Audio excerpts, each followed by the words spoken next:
자, 일단 먼저 방송 전에 우리 민주당의 네. 혁신한 얘기를 안 할 수가 없어요. 역시나. 뭐랄까, 100을 기대하고 있다가 이러다 70도 못 건지는 거 아닌가 했는데 120을 때려버리는 네. 대단한 혁신안이 나왔습니다. 그래서 지금 언론이나 그 수박들이 언급을 못 하고 있어요. 아니 수박들은 또 난리치고 있어요. 물론 이제 오늘 최고위원회에서 고민정이 또 요즘 수박 본색을 보여주고 있지 않습니까? 그럼에도 불구하고 우리 이제 서은숙 의원이 앞에 대놓고 구태라고 낡은 정치, 낡은 존재. 우리 서은숙 의원. 네. 우리 서은숙 위원님. 네. 네. 그럼 우리가 또 우리 서은숙 의원님의 네. 또 말씀을 안 들어볼 수가 없으니까. 그렇습니다. 네, 서울역에서 기차를 기다리고 계신 서 의원을 바로 연결해 보도록 하겠습니다. 네, 서 의원님. 안녕하세요. 네, 저예요. 네. 1시간 전에 멱살 잡고 싸우셨는데 무슨 멱살을 잡아요. 방송 그때 회의 끝나고 어떻게 화해는 하셨나요? 네. 싸운 일이 없어서 화해할 일도 없고. 네. 그 낡은 존재가 화를 안 내든가요? 그건 뭐 고민정 최고를 겨냥한 이야기가 아니라 네네. 우리 당 내에 혁신안에 대해서 저항하려고 하는 세력에 대한 이야기죠. 그리고 뭐. 근데 너무 시원했어, 중계로 보니까. 네. 늘 혁신은 낡음을 딛고 새로운 걸 만들어내야 되니까. 네. 그런 저항은 당연한 것이고. 네.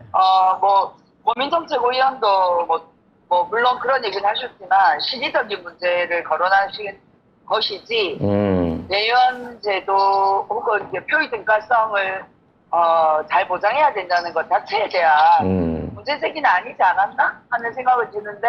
네, 뭐 어차피 잘하셨어요. 네. 네, 털고 갈 건 털고 가야죠. 근데 네, 많은 시민들이 생각보다 훨씬 뭐 강한 혁신안이다. 정말 이렇게까지 해낼 줄 몰랐다라고 얘기들을 많이 하는데 어떻게 최고위 지도부에서도 이 정도는 예상을 하셨었나요? 뭐 생각했던 것보다는 조금 정색을 하고 결론을 만드신 것 같아요. 네. 저도 이제 표의 등가성에 대해서는 아마 많은 고민을 하셨겠지만 그래도 비율을 지금보다 조금 낮추는 방향으로 가지 않을까 정도로 생각했는데 아예 1인 1표를 전격적으로 도입하고 그것도 퍼센테이지도 70%, 30% 이렇게 본 것도 저는 약간을 좀 되게 강하게 만드신 거라는 생각이 들고요. 그 대의원 직선제는 원래 안에 있었었나요? 대의원 직선제는 뭐 그전부터 요구는 있었지만 뭐 굳이 사실 이게 등가성 얘기한다고 이거 직선제 해야 된다 안 해야 된다라는 이야기는 별로 이렇게 못 들어본 것 같은데 대의원은 어쨌든 대의원 제도는 있어야 되는 것이고 대의원을 뽑아야 되는 것이니까 대의원을 뽑을 때는 예전처럼 그냥 지역위원장이나 국회의원이 그냥 이렇게 하지 말고 당원 직선제를 통해서 뽑아라 뭐 그런 의미인 것 같아요. 그럼 이 혁신안이 당대표님 의결을 통해 갖고 실제적으로 지금 당규 개정으로 이어지는 과정과 시간은 얼마나 더 걸리는 건가요? 그렇죠. 이제부터 이제 그 절차를 시작해야 돼서 일단 최고위원회에서 빠르게 이 혁신안을 가지고 논의를 할 겁니다. 언제까지 하시려고요? 너무 우리 급하단 말이야. 빨리 해야죠. 네. 이번 주말이든 어쨌든 빨리 논의해서 절차를 정리하고 그 필요한 과정들을 밟을 겁니다. 혁신에서 뭐 논의한 만큼 빨리 움직여야죠. 그럼 이것도 최고위 결정이 끝나도 뭐 중앙이나 이런 데다가 뭐 또 받아야 되고 이런 건 아니죠? 아니요. 당원당규 개정 사항이라서 아마 뭐 당무위 중앙이 거쳐야 될 겁니다. 혹시 이제 이게 괜한 걱정이지만 당무위나 중앙위 같은 데서 예를 들어 뭐 저쪽에서의 저항으로 인해 가지고 이게 뭐 좌절되거나 혹시 그럴 염려는 안 해도 될까요? 뭐 세상에 뭐든 다 걱정하고 염려해야죠. 하지만 혁신이의 의견을 전폭적으로 지지한다라고 시작할 때부터 얘기했던 내용이기 때문에 네. 최대한 혁신에서 준 내용들을 존중하고 이것이 당원들의 뜻과 합쳐져서 잘 진행될 수 있도록 하겠습니다. 네네. 걱정하지 마세요. 네, 알겠습니다. 네. 아이고, 부산 내려가시는데, 옆에 막 호루라기 부네. 혹시 못 타고 계신 건 아니죠? 아니에요. 네, 기차 놓치지 네, 마시고, 네. 네.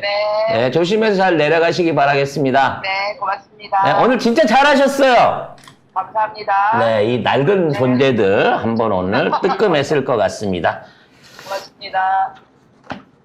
네. 난 너무 웃긴 게, 안녕하세요. 뭐 이렇게 얘기하는 게, 저예요. 저예요. 그게 뭐지? 너무 좀 오늘 만나서 모자를 하나 씌워드렸어야 되는데 참 네. 안타깝네요.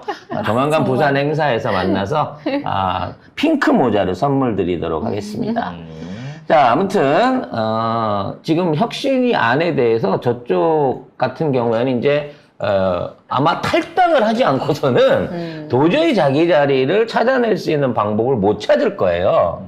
특히나 특별한 사유 없이 단독 공천을 못하게 지금 이걸 해놨거든요. 단수 공천. 네, 단수 공천은 지난번에 보니까 단수 공천 받은 애들이 50%가 넘더라고, 민주당에서.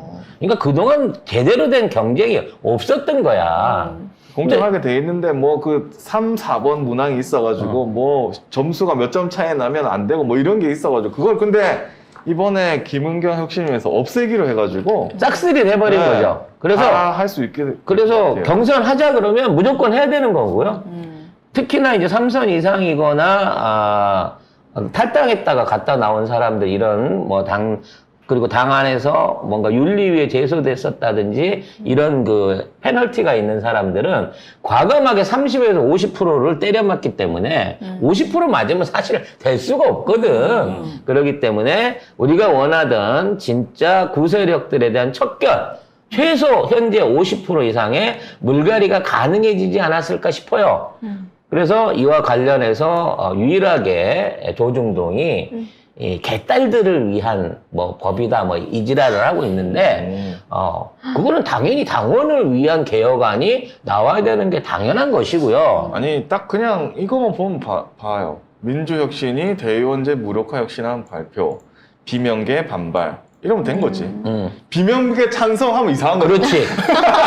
비명계 나름 만족하다고 평가 이러면 문제 있는 거야. 망한 거야. 그렇게 되면 망한 건데 반발했다고 하면 잘했네. 그래서 이제 아마 지들끼리 모여서 골방에 앉아가지고 네. 언제 나갈까? 몇 명이서 나갈까? 이러고 회의를 하겠습니다만 오히려 그것보다는 지금부터 내가 어떻게 하면 이 커트라인에 안 걸리고 내 자리를 지킬 수 있을까? 요 생각을 하게 될 거라고 봐요. 물론 아까 저희가 이제 걱정했던 대로 안에 이제 중앙이라든지 거쳐야 될 아직도 지뢰밭들이 있긴 합니다만 지금 당원들의 지지가 열렬하고 그 중앙위 안에서도 뭐 대의원을 비롯한 지역위원장들 자체가 이러한 혁신들을 오히려 요구하고 있는 사람들이 많기 때문에 쉽사리 좌절되지는 않을 것으로 생각이 됩니다. 다만 걱정스러운 것은 민주당이 이런 혁신안을 통해 가지고 더더욱 세를 넓히고 지지를 넓혀가는 거에 반해서 아마 이재명 대표에 대한 법적인 그 공작질이 더 심해질 거라고 봐요. 그렇죠. 뭐 가장 대표적인 게 지금 이화영 전 부지사의 변심 여부거든요. 근데 이화영 이미 이상한 것 같은데. 이미 이상해진 것 같아요. 그래서 그 재판에 나갈 때 변호사 없이 자기 단독으로 나가겠다라고 지금 얘기를 하고 있는데 이 얘기가 변호사의 조력을 받지 않고 얘기하겠다는 얘기가 아니라 검찰이 원하는 대로 제2의 유동규가 되는 거 아니냐라는 걱정이 되고 있습니다. 네. 지금 그렇게 거의 된 것 같아요. 그래서 뭐 부인은 그 원래 있던 변호사들 못 믿겠다라고 하지만 그 요양 씨는 그런 거 아니다. 그리고 검찰이 나한테 뭐 협박하고 이런 거 없다 이런 식으로 말하고 있거든요. 그러니까 단단히 회유가 됐나 봐요. 네. 제가 보기에는 지금 이화영 지사하고 형량 거래를 부지사하고 한 게 맞는 것 같아. 왜냐면 2억을 뇌물죄로 잡아서 엮어버리면 이게 최소한 5년 이상 살 수 있는 죄목이 될 수 있거든요. 그러니까 가을에 내보내줄까 아니면 5년을 살래, 구형을 받을래, 아마 이런 식으로 협박을 하고 있는 것 같습니다만, 이게 이제 1차 진술만 받는 것만 갖고도 이재명 대표한테 구속영장을 칠 거라는 거죠. 아니 근데 진짜 부인이 그렇게 여보 정신 차리라고 그러면 안 된다고 얘기했잖아요. 재판장에서 사실은 재판장에서 여보 정신 차리라고 얘기를 했잖아요. 이래놓고 나중에 나가지고 내가 당신하고 우리 아들 위해서 이렇게 한 거야 라는 얘기를 하지 마세요. 진짜 그러면 부인 억장 무너집니다. 역사의 죄인이 되는 길을 걷지 않으셨으면 좋겠습니다만 그분이 우리 방송을 안 들으시기 때문에 근데 진짜 부인 입장에서 오죽하면 그랬겠냐고요. 얘기 나왔으니까 또 하나 하고 넘어가죠. 우리 조국 장관 따님 조민 씨에 대한 불구속 기소가 결국은 시도가 됐습니다. 참 부끄럽습니다. 이게 결국은 그 공소시효 15일을 남겨놓고 부모들한테 너 자식 기소당하는 꼴 볼래 말래 하면서 간을 보다가 나는 조국 장관이 뭐라고 하더라도 난 얘네들은 쳤을 거라고 봐요. 당연하죠. 네. 그러니까 결국은 이렇게 해서 가지고 논 거지. 그냥 사람만 이게 흔들어보고 언론 결국 플레이야. 이걸로는 낸 겁니다. 근데 많은 분들이 걱정을 하시는데요. 일단 중요한 거는 뭐 공모 사실이 있네 없네라는 것보다도 조민 씨가 다 포기하고 내려놨잖아요. 고졸로 돌아갔습니다. 대학 입학까지도 전부 다 내려놔 버린 상황이기 때문에 사실 이걸로 모든 범죄는 범죄 행위에 따르는 일종의 이득이 있어야 되는 건데 그걸 다 내려놓은 상황에서 실형을 때릴 수는 없어요. 하지만 귀찮게는 할 수 있는 거지. 고통스럽게 하는 거지 그냥. 그러니까 계속. 가족들을 셋을 모아가지고 같은 법정 안에 세워놓고 니들이 잘못했어 라는 얘기를 법정에서 함으로써 일종의 심리적 고문을 가하려고 하는 거고 그걸로 지네들의 정당성을 찾으려고 하는 정말 법을 가지고 할 수 있는 최악의 협잡지를 지금 하겠다는 거거든요. 그대로 똑같이 해줘야 돼요. 이렇게 되면 난 진짜 조민 씨나 조국 장관한테 출마하라고 권유하고 싶어요.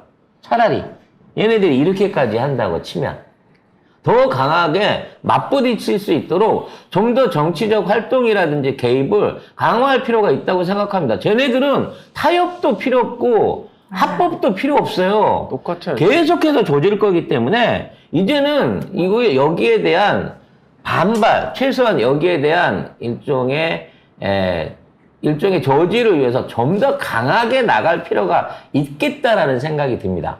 그리고 이미 한동훈 딸 학교 열심히 다녀. 일단 열심히 다녀봐. 정권 바뀌면 보자고. 지금 일부 언론들은 알렉스를 빼놓고 옛날에 이제 최순실 씨 딸, 지금 정유라 기소한 부분을 갖다 걸면서 형평성 얘기를 하고 있는데, 지금 등장해야 될 거는요. 한동훈 딸이에요. 한동훈 딸 알렉스예요. 알렉스가 지금 어찌됐거나 외국 대학, 스탠포드를 갔다고? MIT를 갔다 그랬지, 참. MIT를 갔다고 하는데, MIT를 갔든 어디를 갔든지 간에, 그 스펙을 조작하고, 자기 처형시켜가지고, 외국 논문들 가짜로 사들이고, 국내에서 봉사실적 조작한 거, 이것도 똑같이 잡아야 돼요. 알렉스도 중졸이 돼야 됩니다, 이거는. 조민 씨는 뭘 한 게 없어. 조민은 증거가 안 나온 증거를 만들었지만, 알렉스는 차고 넘치는 증거가 있잖아요. 아유, 그러니까 학교 열심히 다녀봐.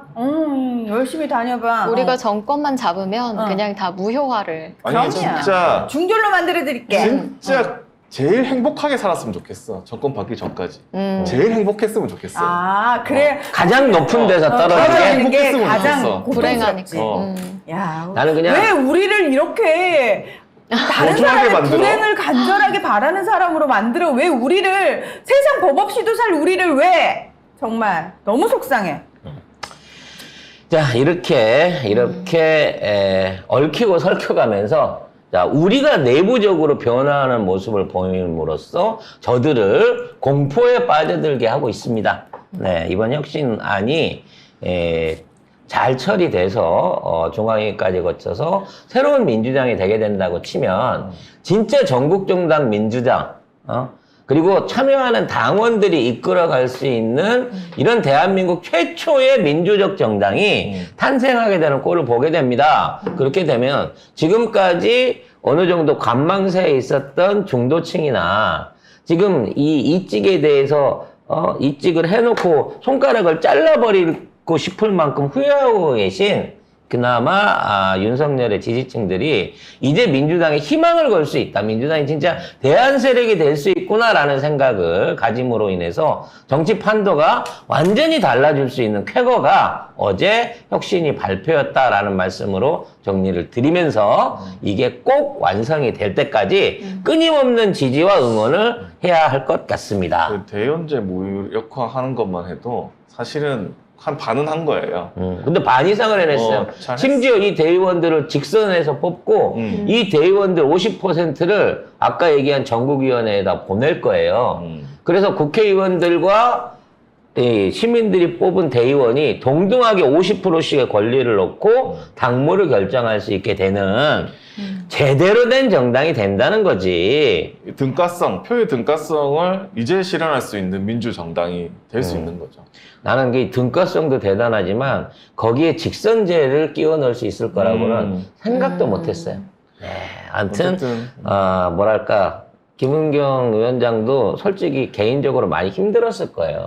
아유 그리고 초반에는 못했어. 이상한 초반에는 이거 뭐 눈치 봐가면서 에이, 진짜. 일단 상황을 봤는데 내가 보기엔 뭐 약간 그런 거지만 신의 끌어들여갖고 집안 얘기 파는 순간 내가 보기에 정신 차린 것 같아. 정신 차려 빡이 돈 거지. 아이씨, 이 새끼 봐라. 친정 얘기를 끌고 와도 내가 참을까 말까 하는데 신우이한테 시켜가지고 나를 모함해? 그래서 막 아들이 글 쓰고 그랬잖아요. 그게 뭐 하는 짓이야 진짜. 인지 그거 아직도 하고 있어. 그러니까 흔들어보다 안 되니까 가장 저열한 짓거리까지 한 거야. 어쨌든 네, 이 상처를 딛고 이마만큼 해내주신 거. 그 교수님 뭐 자랑스러운 외대인으로. 네. 야이씨. 그러면 섭외 한번 해와. 내부 소식 한번 들려주세요. 야, 그냥 외대 나오면 다 아는 거지, 동문이지. 과도 달라. 푸틴이랑도 동문인데요. 그럼 그거. 푸틴도 동문인데 그거 못하겠어? 과도 푸틴 전화 달라. 인터뷰 한번 해. 너가 러시아어도 배웠고 하니까. 네. 네, 미드를 많이 봐서 영어를 더 잘합니다 제가.